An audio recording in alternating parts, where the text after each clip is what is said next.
Hello there, and thank you for watching the videos from Spiritual Days. Welcome to this deep dive. Hello. Today, we're venturing into the surprisingly complex world of a shape we see everywhere, the triangle. That's right. It seems simple, but wow, we've compiled a really diverse set of sources for this one. Yeah.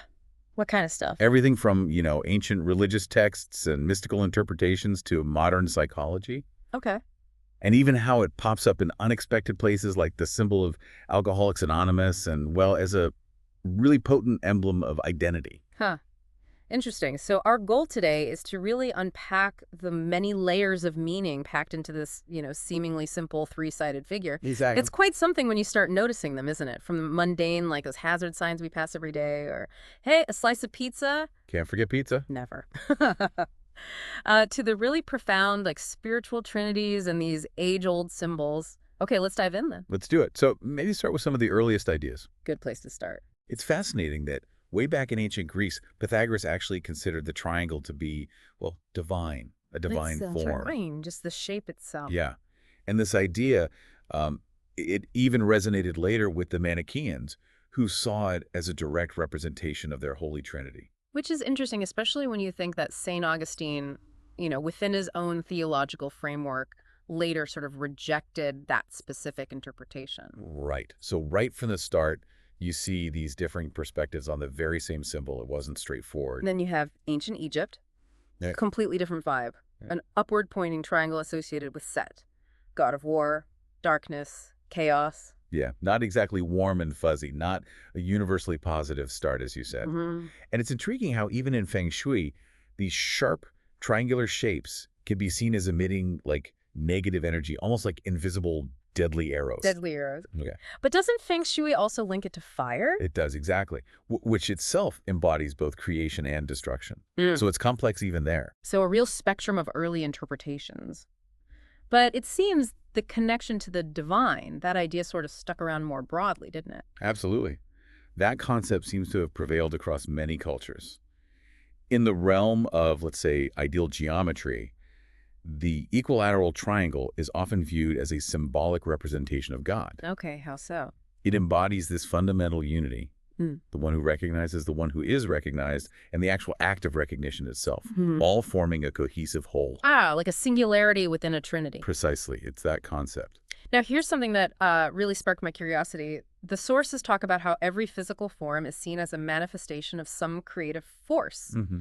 And in its most fundamental state, that force, or God, manifests as this perfectly balanced equilateral triangle, Hmm. all 3 points equidistant. Right. Pure harmony and balance. But what's fascinating is the conceptual leap from this, like, non-dimensional, self-contained divine aspect Yeah. to the three-dimensional world as we actually experience it. Mm. When that transition happens, the number 4 suddenly takes on significance. 4. How does 4 come from 3?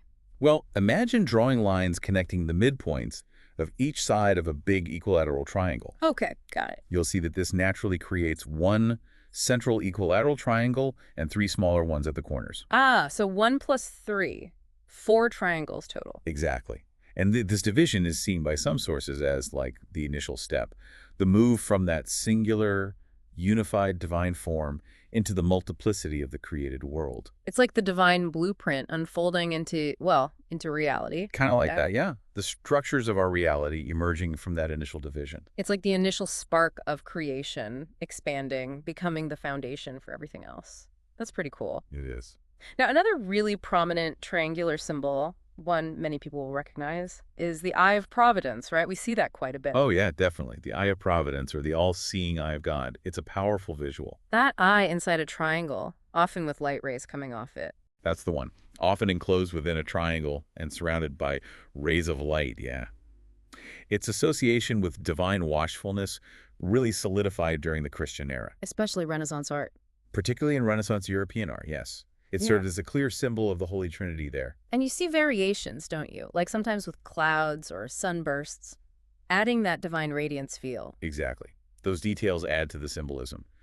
But it was its adoption on the Great Seal of the United States in 1782 that really propelled it into, broader cultural awareness. Right, the dollar bill. That's where most people see it. It was proposed early in the seal's design process and ultimately positioned above an unfinished pyramid. With 13 steps for the original colony. Correct.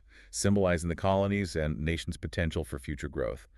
And the motto above it, Anno Cuptis.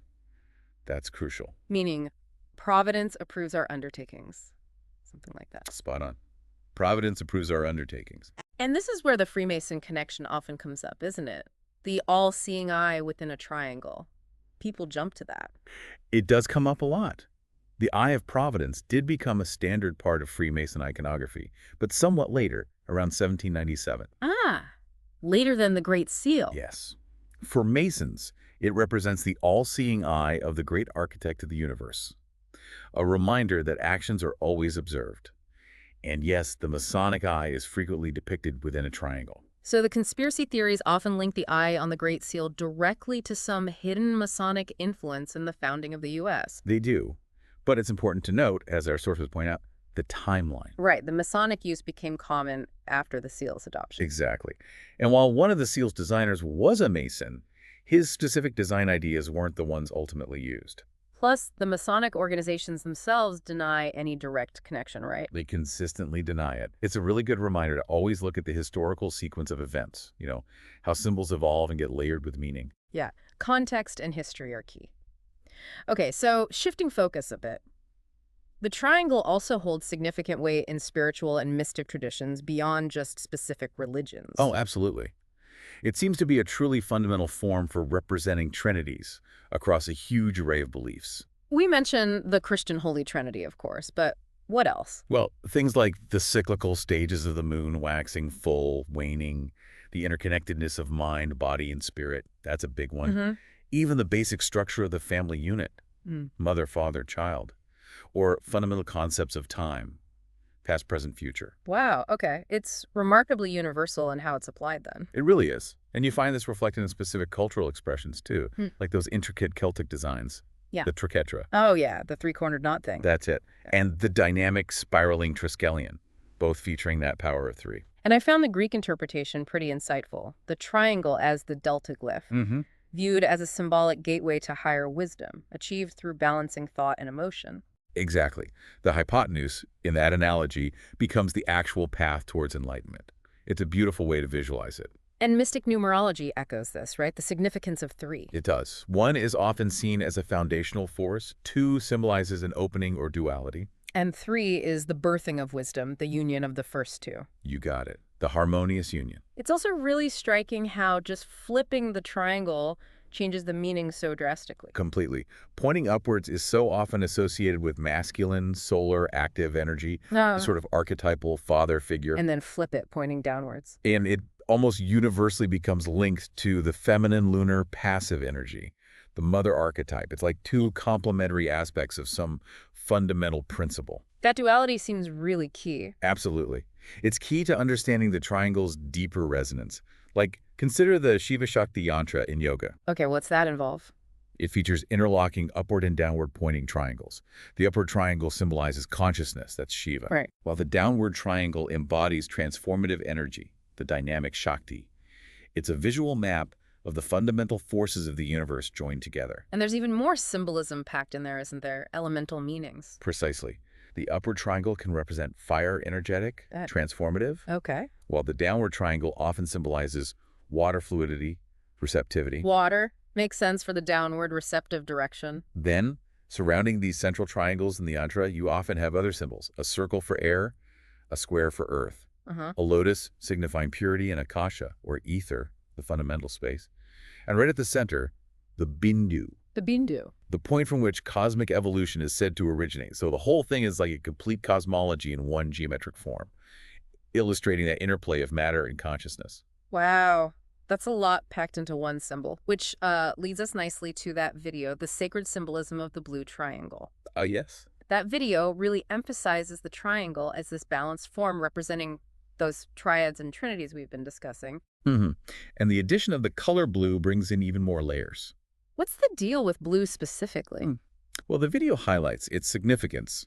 Blue is frequently associated with qualities like wisdom, peace, stability, trust, and it's even linked to the deity Krishna in Hinduism. So a blue triangle can be interpreted as symbolizing that harmonious integration of mind, body, spirit, all connected to divine wisdom. But the video also stressed that interpretation is personal, right? Absolutely. Crucially, it points out that symbol interpretation is ultimately deeply personal and culturally influenced. No single meaning fits all. That's a really important point. Meaning isn't rigid. And another video, the triangle definition in spiritual terms, sort of reinforces this connection between orientation and masculine-feminine principles. Yeah, upward for masculine fire, downward for feminine water yoni. It echoes that a lot. And it also mentioned the equilateral triangle, again, associated with higher powers, like in the all-seeing eye depictions. Right. Consistency there. And let's not overlook the intriguing dragon's eye symbol. Dragon's eye. Okay, tell me about that. It's a downward pointing triangle, but it has a Y shape inside it. Oh, why? Huh. Yeah, it's a compelling combination. You get the potential threat, sometimes linked to the triangle, sharp angles, but it's juxtaposed with the Y, representing a critical choice point, often seen as a choice between good and evil paths. Interesting. Where does that come from? It's described as an ancient Germanic symbol of protection, deeply connected to balancing love, power, and wisdom. And the dragon itself. That's such a universal motif, isn't it? It really is. Shows up everywhere. Yeah. Then, shifting cultures again, we have the Valknut from Norse mythology. Oh, the three interlocking triangles. Yeah. Very distinctive look. Very. It's primarily found in connection with themes of death, the god Odin, and this sort of mysterious power to bind and unbind. Where you find it? Often appears on ancient runestones and memorial stones. Its modern interpretation is often summed up basically as the nod of those fallen in battle. So, yeah, from representing the divine to these really potent symbols of power, choice, protection, even death, the triangle has played a huge role historically. No doubt about it. Now, let's shift perspective again. What does psychology have to say about this shape? Okay, the psychological angle offers a really insightful framework, I think. It often uses the triangle as a metaphorical model for understanding our own internal landscape. Our inner world. How? Well, picture its 3 points representing fundamental aspects of our experience. Hmm. Our relationships with others, Okay, relationships. our complex emotional world, Emotions. and our ever-evolving sense of self-identity. Relationships, emotions, self-identity. The three corners of our inner triangle. I like that. Yeah. And one source puts it nicely. Relationships, the corner of connection. This draws on attachment theory, you know. How the bonds we form provide stability, like the base of the triangle. Exactly. And as we all unfortunately know, when trust in those relationships gets broken, that whole structure can feel pretty unstable. Definitely felt that. Then you have emotions, the corner of complexity. Those dynamic, often powerful forces influencing both our relationships and our sense of self. They're like the raw data of our inner world. That's a good way to put it. Raw data. Essential, but they can certainly feel overwhelming if they aren't processed or acknowledged somehow. Yeah, unprocessed emotions can really destabilize things. And the third corner, Self-identity, the corner of reflection, that ongoing process of understanding who we are at our core. and a strong sense of self is crucial for stability. Absolutely crucial for navigating the ups and downs in relationships, for processing emotions effectively. If any one of these corners feels shaky, it naturally impacts the stability of the whole triangle. Makes total sense. And what's particularly illuminating here is this idea of the dance between the corners. The dance. Yeah, this constant interplay and dynamic seeking of equilibrium. It mirrors the psychological principle of homeostasis, that drive towards balance. So our relationships, emotions, and identity are always interacting, influencing each other. Continuously. Each influences and is influenced by the others. So the triangle becomes this really powerful, relatable metaphor for our own psychological journey, a tool for understanding ourselves. And maybe a comforting reminder that even when things feel unbalanced, equilibrium is always potentially achievable. I like that. A reminder that balance is possible. Okay, now, well, what happens when we flip it? What about the inverted triangle? I'm pointing down. Right, the inverted triangle. It carries its own distinct set of symbolic meanings. One really prominent interpretation is receptivity.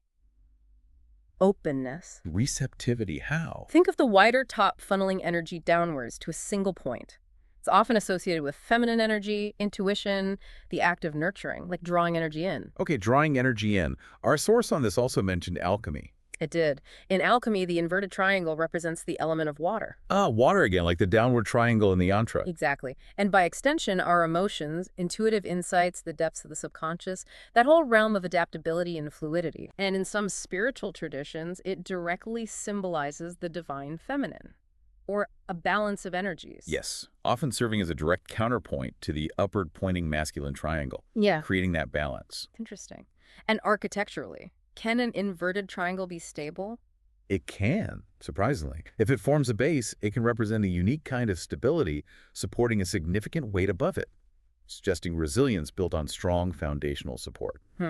Never thought of it that way. But we also see it in warning signs, don't we? We do. It's inherent visual instability that point downwards. It naturally captures our attention, makes us cautious. And sociologically, maybe representing flipped hierarchies. Could be interpreted that way, yeah. Yeah. Representing inversions in social structures. Yeah. But again, as we've seen over and over, The meaning depends heavily on the context. always, context is king. Okay.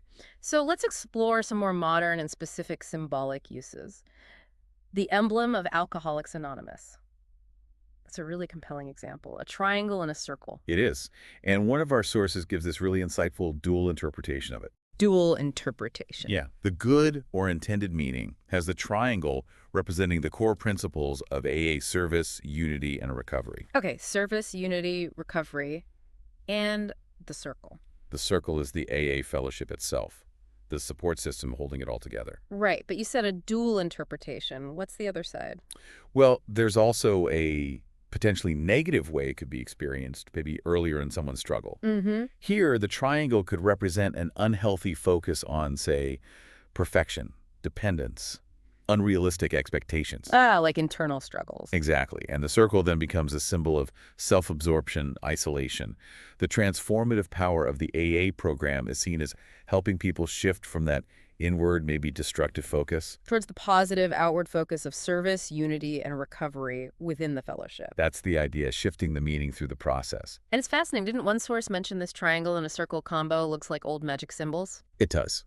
It bears a striking resemblance to ancient symbols of magic and mysticism known as thaumaturgic triangles. Thaumaturgic. What were they for? Historically, they were believed to offer protection, ward off negative influences. Wow. So an accidental echo, maybe?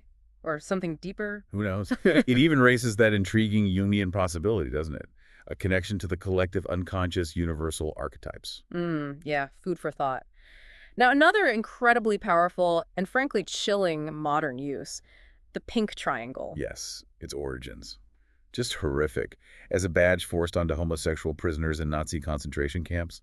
A symbol of state-sponsored persecution and cruelty. It's just a stark, deeply disturbing reminder of that darkness, using a simple shape to dehumanize, to mic people for abuse and murder. It really is. But thankfully, as you said, the story of this symbol doesn't end there, in that darkness. No, thankfully not. Starting in the 1970s, the gay liberation movement did something incredibly powerful.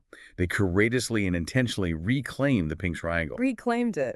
As a potent symbol of solidarity, of remembrance for those who suffered, and as a powerful statement of reclaimed identity and ongoing resistance against oppression. Wow. Turning a symbol of hate into an emblem of pride and resilience. Exactly. Yeah. It's an incredibly powerful example of how symbolic meaning can be transformed through collective action and defiance. Truly a testament to the strength of the human spirit. Okay, so beyond these really specific charged examples, the triangle just keeps showing up, doesn't it, in countless other symbolic ways. It really does. Our sources remind us of its associations with creativity, harmony, balance, spiritual ascension. So many concepts. Things like proportion, manifestation, integration. Culmination, Yeah, that plays- illumination, yeah. even subjectivity versus objectivity sometimes, and gender representation, as we discussed. And it reminds us of mystery, too, right? Like the Bermuda Triangle or the pyramids themselves. Absolutely. It can evoke the arcane, the spiritual Holy Trinity, pentagrams, Yeah. even basic human anatomy, the pubis area, sometimes called the carnal triangle. And even just directionality giving, receiving, dynamic movement past, future. And just simple, everyday balance. Think of a three-legged stool, inherently stable, or a seesaw balancing. And those bright yellow hazard signs demanding attention. Can't ignore those. You really can't. It's even the implied shape in something as universal as a smile or hands pressed together in prayer. Right. And as some sources cheerfully pointed out, it reminds us of food. Yes. A slice of cheese, a slice of pizza. And maybe surprisingly, even the general shape of the human heart is sometimes depicted or thought of as triangular. It's everywhere once you start looking. So, as we sort of wrap up this deep dive, it's truly remarkable, isn't it? The incredible depth and the sheer variety of meanings tied to this seemingly simple shape. It really is. It's maintained this constant, evolving presence across thousands of years, across countless different fields of thought and experience. It really makes you pause and consider all the triangles you encounter in your own daily life, doesn't it? Definitely. Makes you think about the potential layers of symbolism they might be carrying, whether it's consciously intended or just sort of there on a subconscious level. So, here's a final thought for you, the listener, to maybe ponder. Given the triangle's incredibly multifaceted nature, all these meanings we've touched on, what single aspect of its symbolism resonates most strongly with you right now? Hmm, good question. At this particular moment in your life, which meaning clicks? And maybe why? Why might that specific aspect resonate now? It's definitely something worth reflecting on, I think. Indeed it is. Well, thank you for joining us on this fascinating deep dive into the enduring and surprisingly complex world of triangles.